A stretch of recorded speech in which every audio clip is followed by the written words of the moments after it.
Hello everybody and welcome back to Cycle Fab. I'm Larry. Today I want to show you how I change the oil on my Husqvarna.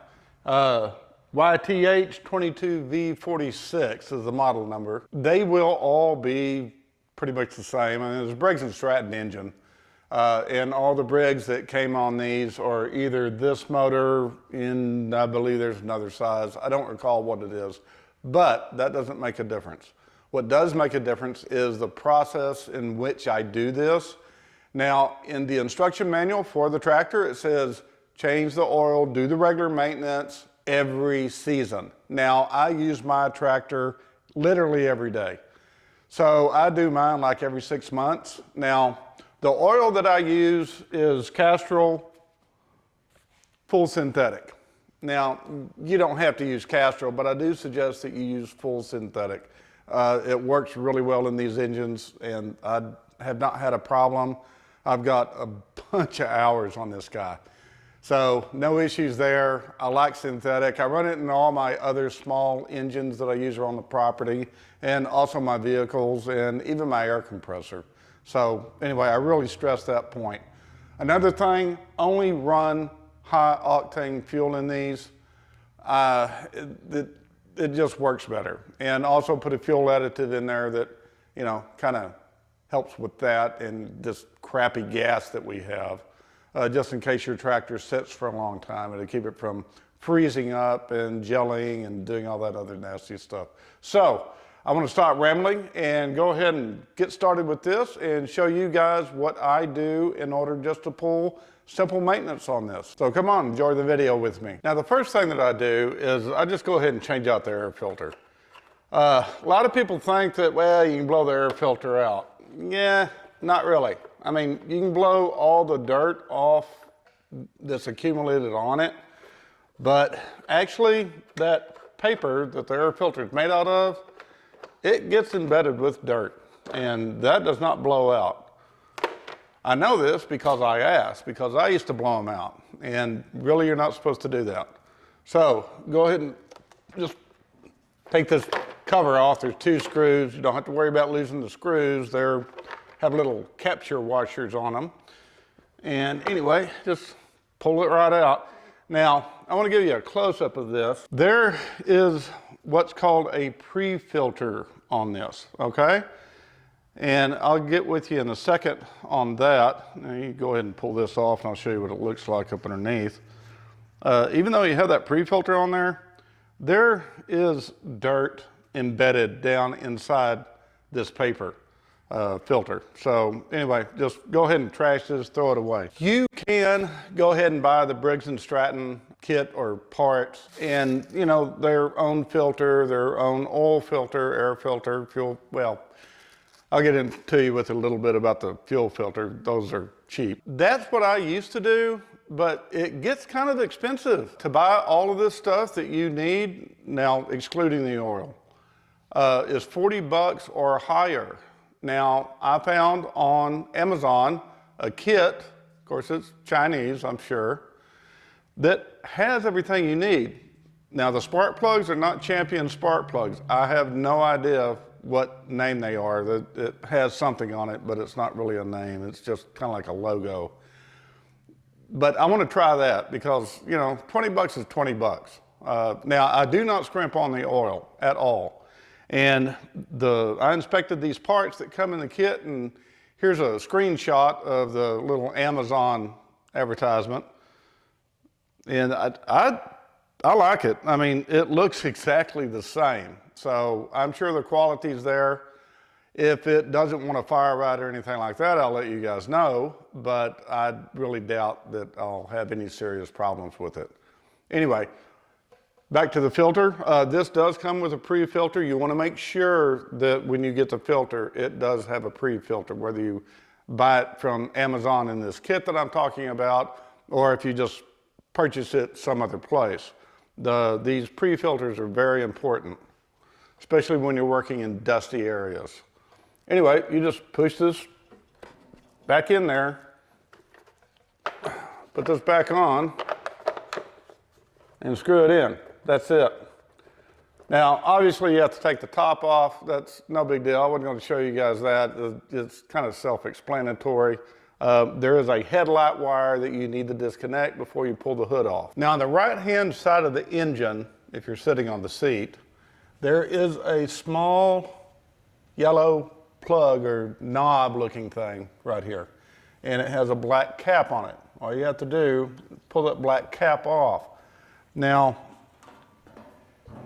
if you bought one of these new, your little packet that came with it, there's going to be a very short plastic tube. Now, that's a little too short for me. It still makes a mess. If you try to drain this without using that tube, oil will go everywhere, all over your frame. It's just a big nasty mess. So use the tube. I really suggest going down to the hardware store and getting a longer tube. Trust me, you don't want that mess to clean up. It's pretty nasty. But all you have to do is you take this tube and just put it right over the end of this. And you're going to want a tight fit. It will be a tight fit, but that's okay. Anyway, just make sure that it goes over it pretty snug. Now, the way this works is all you have to do, and you can see the little knobs on each side, you turn it counterclockwise, and it can be kind of tight, but that's okay. Then you pull it out. Now your oil will come draining out. You can undo your dipstick. It'll let a little bit of a vent go through it, make the oil drain quicker. You can sit and wait and let this drain out. I usually walk off, go do something else. Give it 15, 20 minutes, whatever. But this is the process in which I do it. And after this, I go over to the other side and I do the oil filter. And you're going to want some shallow tubs because there is not much room up underneath here. Okay, after oil is drained out, just simply pull your tube back off, put your cap on. Now make sure it's all the way in, the yellow part, and then simply turn it clockwise, and that shuts that system off. So we're ready to go to the other side and take the oil filter off and install the new one. Hey guys, if you're liking this video, go ahead and hit that like button and subscribe to my channel. And while you're doing it, go ahead and hit that notification bell so you know when my next video is coming out. Okay, in order to remove the oil filter, first thing you're going to have to do, and you have to do this to both sides, is this guard right here. You need to remove that. And it's very easy to do. All you do is just pull up on it, make sure everything's clear. And it comes right out. Now, you do have a little stop that sticks into the bottom. It's best to go ahead and pull that out first and pull it up. I keep forgetting about that. Anyway, lay that off to the side. Now, what you'll need to get that off with is an oil filter remover. Now, there's a variety of different ones. I choose to use these because they're, well, universal. I can use them on a lot of different things. And I don't know. They just get in small places where other ones don't. Now, I've got a separate pan down here to remove that. Something else, this is going to make a mess. There's no way around it, so make sure you have plenty of rags with you to wipe everything up afterwards. Now, these are not on very tight. You never want to put an oil filter on really any more than hand tight or just a little over that. Don't go nuts on it when you're putting the new one on. Now, I have a separate pan down here for the drain. To drain the oil into, just drop it down in there like that, and that's good to go. Just go ahead and wipe up your mess. There's no way to avoid this. That's just the way it is. Now, you're going to want to make sure that you get all the debris and dirt that's on this surface right here off. You don't want it to be dirty when you screw the other oil filter onto it. There we go, nice and clean. All right. Now, before we put the other oil filter on, the new one, there's two things we have to do to it. First thing, take some of your old oil or new oil and just wet this sealer ring right here. Okay, that's just to make sure that it gets a good, proper fit seal, tight seal when you screw this back on. Now, you don't really want to screw it on there dry. It's best to go ahead and put some oil in it. I like to fill them up all the way, but that's only on engines where the oil filter goes on vertically. This one goes on horizontally. So if I fill this up all the way, it's going to spill oil everywhere. So I do put some oil in it, not a lot, like halfway full, and screw it on. It still makes a mess, but you know, that's just the way it is. Okay, that should do it.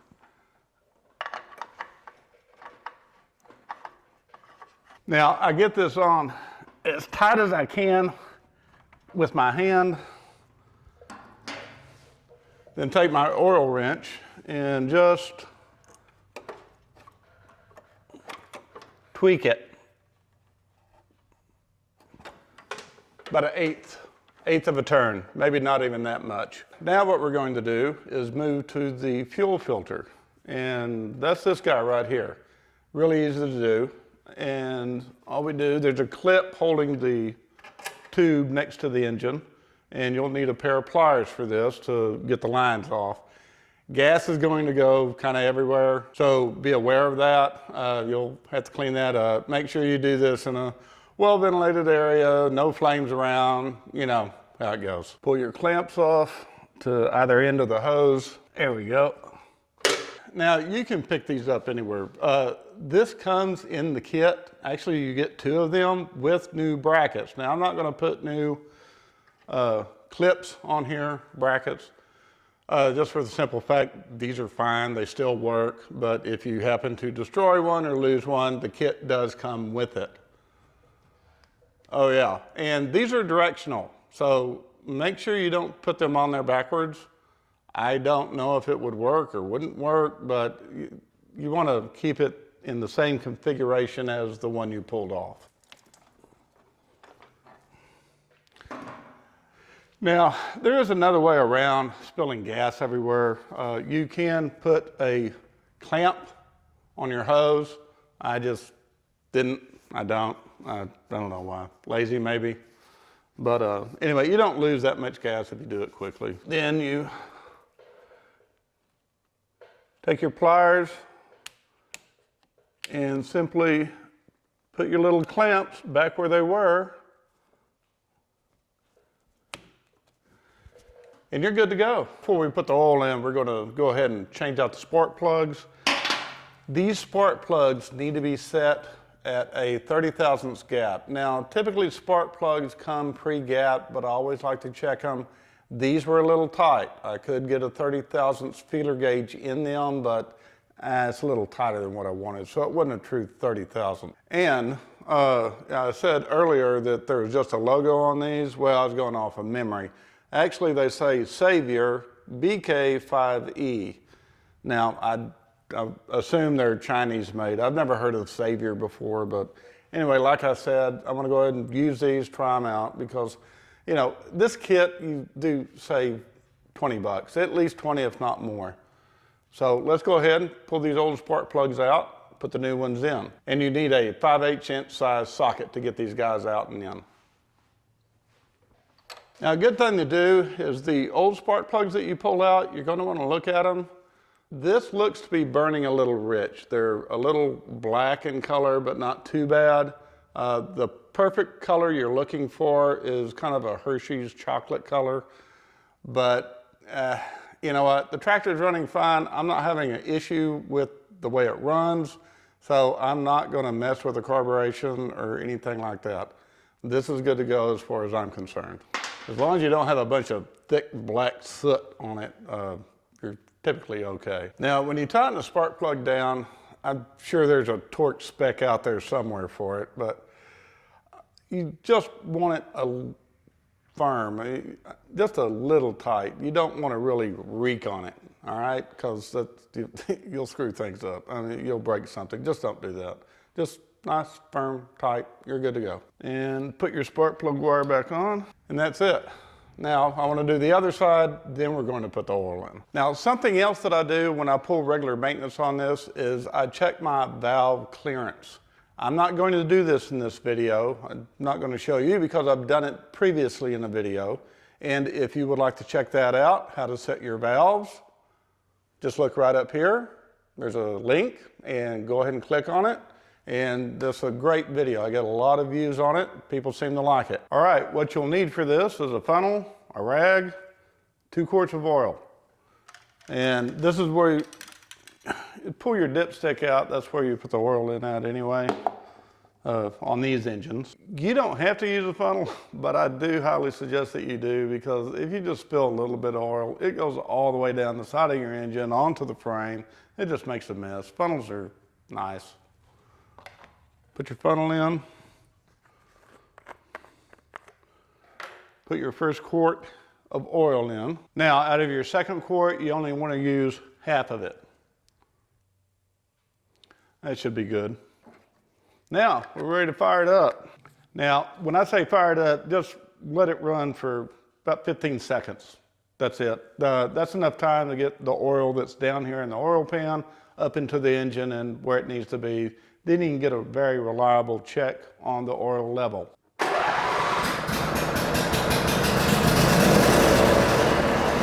Okay, it fired up with no issues.